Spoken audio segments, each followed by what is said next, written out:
In a world where chronic diseases continue to rise, a new approach to healthcare is emerging, one that empowers individuals to take control of their health through lifestyle changes. In this interview, I'll sit down and talk with Dr. Stephen Neabore, an expert in lifestyle medicine from Monument Health. Doc Talk is coming up next. Welcome to Doc Talk, a weekly podcast featuring Monument Health physicians addressing medical topics. Tune into your health with Monument Health.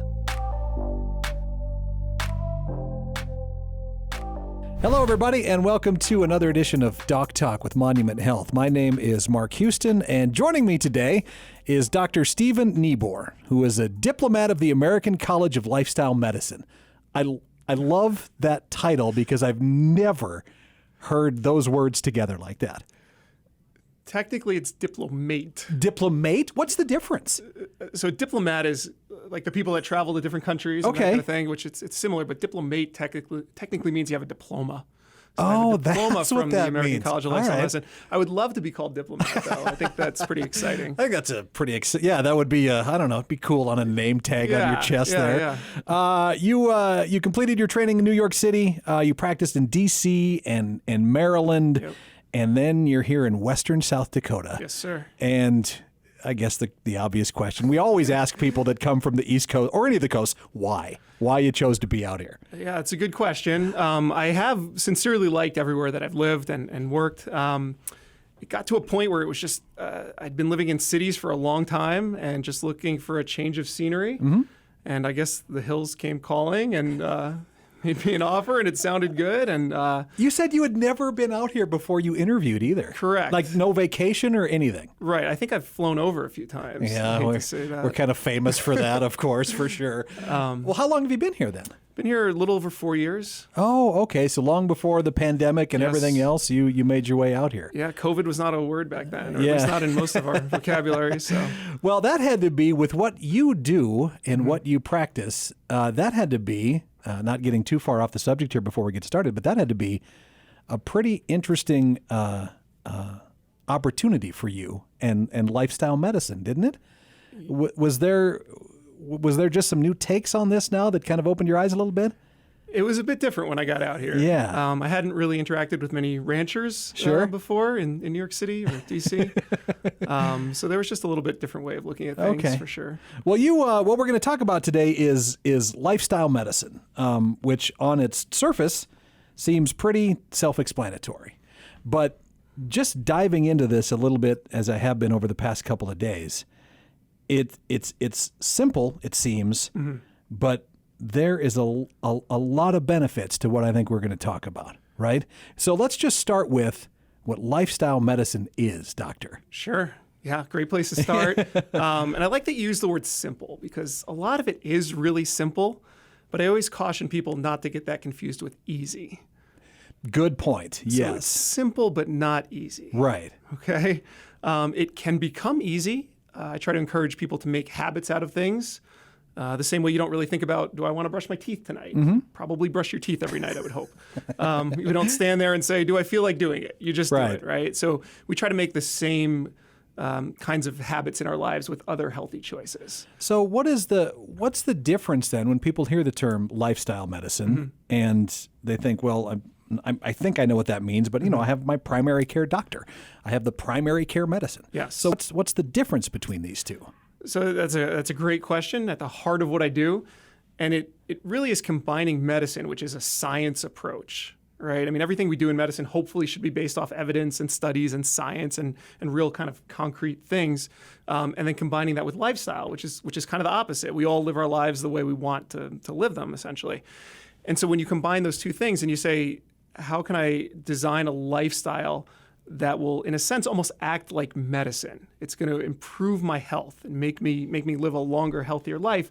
Lifestyle medicine is kind of the essence of that. It's using lifestyle factors to promote a longer, healthier life. So is this a pretty recent practice? It seems like it's as old as time, but at the same time, Right. pretty new. Yeah. So, I mean, there's that old quote, which who knows if it's true or not, but let food be thy medicine. I Sure. think they say it was Hippocrates, but whether it was or not, I don't know.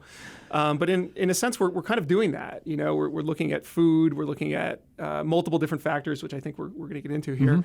But those things all have a real effect on our lives. What we eat matters, our exercise matters, whether or not you smoke or drink, all those things matter. And so when you're really looking to optimize your health, we have to consider all those factors and other ones as well. But it seems like this is just it's so common sense though, right? Why is this all of a sudden become, not all of a sudden, of course, I don't mean it that way, but why is this something that now everybody is starting to take in the medical field more serious now, even though this seems like just common sense stuff? It does, and a lot of it, as you'll see, is kind of common sense. But like I mentioned before, it is all evidence-based. The practice of lifestyle medicine, I think, has been around for quite some time.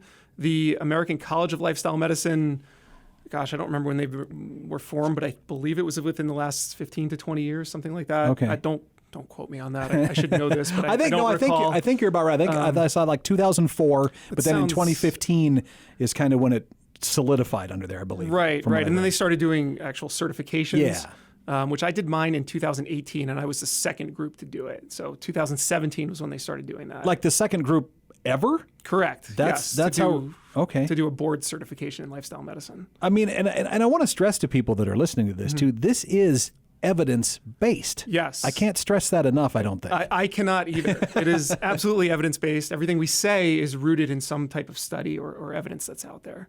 So I saw that a lot of this seems to deal with chronic disease development, which we seem to be, that seems to be everywhere all of a sudden. Yeah, I mean, people are living longer lives, but not necessarily healthier lives. And so sometimes we differentiate between the lifespan versus the health span. So you can imagine somebody who lives to be 80 years old, let's say, but the last 10 or 15 years is spent in a nursing home. I mean, you're still living your life, but maybe it's not how you envisioned getting older, versus the person who's healthy until they're 80 or 90, and then they just have basically what amounts to a brief illness, and then that's kind of the end, Right. If you offered people the choice, we're all going to go one way or the other. But if you said, would you rather be sick for a decade, or would you rather be sick for, maybe a couple weeks or something like that, I think most people would say, shorter sick time, longer health span. So what's interesting when I was going through some of this stuff, and what I think it seems to be the biggest challenge for you in lifestyle medicine is getting people to make these habits. How are you going to, and I think what we'll have, I believe what we're going to do is we're going to take the second part of this and make it another podcast where we get into these pillars. Okay. So people kind of know what we're talking about. Sure. But really quick, can you kind of name the pillars without going into great detail at the moment about? Yeah, okay. Absolutely. So I kind of think of them in groups, really. And I did print it out for you. I don't know if we can link to this or not. Maybe. But sure. Basically, diet and exercise kind of go together. Right. Sleep and stress go together. And then the other one would be like social connection and avoiding risky behaviors and substances. Right. So avoiding excessive alcohol, tobacco, that kind of thing. Okay. As well as, seeing your family and friends often. Right. But convincing people that these are the way to go, other than just saying, doctor, please give me the pill, give me the surgery to fix it. It's very That has difficult. to be the biggest challenge, For right? sure. Yeah. A lot of this is really just, that old saying of you can get a horse to water, but you can't make it drink. I mean, it's kind of the same thing. I can demonstrate to people why this works and how it works. But once they leave my office, if they choose to stop for fast food on the way home, I mean, that's up to them, right? I can't follow them out and make sure they don't do that. Right. So I try to educate patients as best I can. I feel like if you have that knowledge of why eating a bacon cheeseburger is not going to be great for you, but eating a healthy salad and some fruit is going to be really fantastic for you, you might be more inclined to make that decision. Well, is there a balance that people can reach initially on this, where they can have the bacon cheeseburger, but then the rest of the meals have to be, you know what I mean? Yeah, I mean, so it's not a light switch. It's not an all or nothing. The more you can get people in that direction, the better off they're going to do. And so then the question becomes like, well, how good do you want your health? Are you okay with it's okay. I feel okay. I take a few medications. Or are you one of those people who says, I want to be as healthy as I can possibly be. I want to have the lowest risk of any disease. So it's up to patience. I mean, what you do in your own life is totally up to you, but we know that these things have an impact. Right. Right. So, it's like saying, how many cigarettes should I smoke? Well, ideally you should smoke 0. Exactly. But if you smoke 2 packs a day and you cut down to a half a pack a day, that's an improvement. Right? Yeah, I mean, I suppose I can see that. And that's true. Yeah. And I like the point that you make about, whether you want to live the rest of your life of a decade of medications and illness and things like that, or a couple of weeks, right? I think that's a really good good point to make to people that are coming in with these questions. Yeah, and it's starting earlier. I mean, we're seeing. I only see adults. I see 18 and above, but even in the pediatric world, they're seeing kids with onset of diabetes, and obesity, and high blood pressure. I mean, that shouldn't happen, Right. And it's not, it's not that genetics have changed. It's not that it's a different type of human. We're all human. We all have the same organs, the same DNA, basically. It's the environment around us that's changed. It's the food that kids are eating, Is it just because, I mean, it's easy, it's inexpensive? Are those challenges that you got to kind of overcome with lifestyle medicine too? Yeah, and look at marketing, right? I mean, if you think about all of those foods that many people eat, all the fast foods, all the baked stuff, cookies and pastries and donuts and candy bars, what is the purpose of that stuff? It's designed to be sold to you, right? If you ate that and you didn't like it, you'd never buy it again, right? So it's been designed to essentially get you hooked on it. Okay. So when you stop and you get a cheeseburger, or you get a big sugary drink, the way that was designed is to get you hooked on it. Right. Okay. Right. I mean, I don't know if you've ever thought about it that way. I totally, but because I kind of am in the business of marketing. Right. Okay. So to a degree, I totally get that. So you want people to buy your product, right? So if you're selling cheeseburgers and French fries, you want people to buy cheeseburgers and French fries. You don't really care about their health, right? I mean, let's be honest, right? I mean, the fast food companies, if you drop dead from a heart attack, I mean, they lost a customer, but there's millions more out there. And then businesses develop where they'll sell you medication to try to help you fix those problems that you got from buying those foods in the first place. Right. I mean, it's kind of crazy when you think about it that way, right? Yes, it totally is. Okay, then how do we make... I didn't come up with the system. How do we make salads that appealing then is my next question. It's hard. I mean, you're fighting in this industry, in this business, we call it a super normal stimulus. So sugar is a normal stimulus, right? We all like sugar, or at least most people do. And in nature, the things that have sugar in them are actually good for us. If you think about, your strawberries and blueberries and apples and oranges, there's sugar in those things. We want more of them. But now when you take that sugar out and you process it and you concentrate it, you're overwhelming what humans were designed to deal with. So when you take a sugar cane and you make it into a can of high fructose corn syrup. Right. Or, well, I guess that would come from corn. Right. You get what I'm saying, Yes. right? So if you take sugar cane or corn and you make it into processed sugar, we're not designed to be able to deal with that. Like, humans have not had processed foods around for very long. And so our brains get overwhelmed by that. So we want more of that high, concentration sugar. It's so weird when you put it that way, that our bodies are not made for that kind of stuff. You would think your body would be like, ugh, then I don't need that. I don't want that. I shouldn't be having that. Right. But it's just 100% the opposite. It just wants more. Yeah, it's your brain. I mean, if you offer a child, do you want a donut or do you want an apple? I mean, you show me a kid who's going to choose an apple, right? I mean, they know that those sweeter things are more appealing. And in fact, in nature, we want things that have more calories. Because now if you think back in terms of before there was modern society, as humans, we're designed to eat as much as possible so we don't die. Because if you don't know if you're eating again in a day or a week, you need to eat as much as you possibly can so that you can survive. So let's say you go all in on you're going to exercise 90 minutes a day, right? Yeah. And you're going to do some effective exercising. Yeah. Can you cheat on the foods you eat then because of that? I mean, maybe a little bit, but these studies show it's difficult, if not impossible, to exercise off the calories, because when you exercise, you actually stimulate your appetite. So if you're eating the same thing, you're evening it out, right? That's why I see people all the time that say, well, I walk. And I'm like, well, that's great. Keep walking. But how is your weight doing? And they're like, well, it's not really changing that much. And, if you walk a mile, maybe you burn 100, 120 calories. Sure. But, you have a tablespoon of peanut butter and it's more than that as far as calories. Oh, man. Or you have a cheeseburger and it's, 500 calories, let's say. Yeah. Okay. So it's very difficult to exercise off the calories. It's not impossible. But then if you go into calorie restriction, you end up like the TV show Biggest Loser. Yeah. And there was a big study through the National Institute of Health where they looked at the metabolism of those contestants on the show. And what happened was they were exercising so much and not eating that their body tried to compensate. So their metabolism actually dropped way down.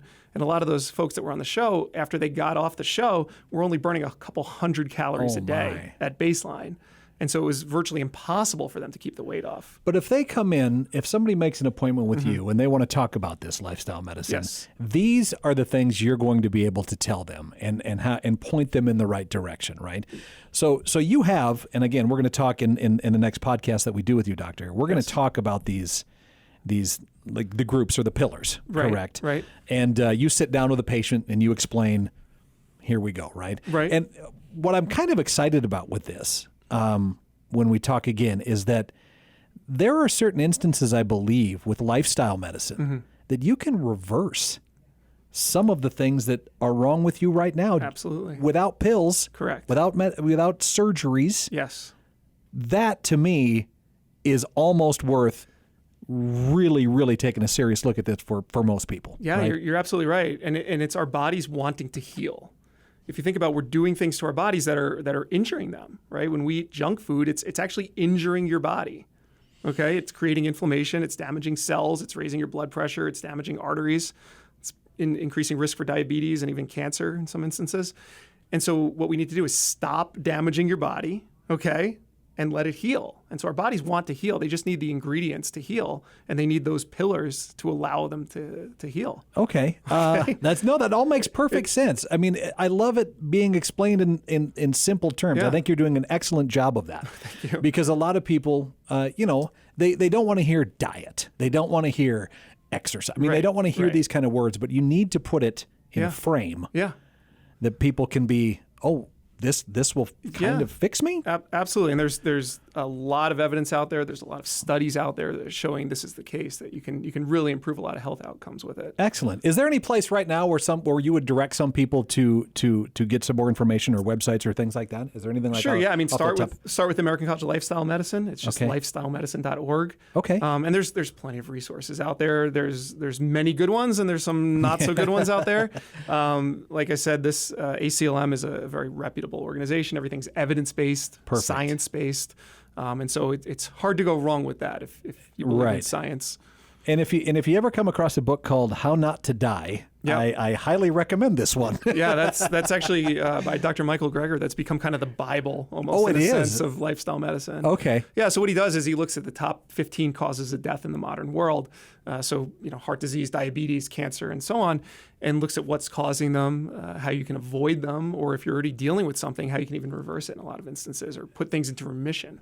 Excellent. All right. Well, I'm super excited for the next one when we kind of dive into this a little bit more. But this I think was a good introduction, Doctor, about lifestyle medicine and how I think, I'm fingers crossed, this is going to be the next big thing. I mean, I hope people take it seriously and understand that it's not easy, like you said, but it's simple. Right. Right? Right. Okay. Dr. Stephen Neabore from Monument Health, a diplomate of the American College of Lifestyle Medicine. I'm so excited that I learned a new word today, too.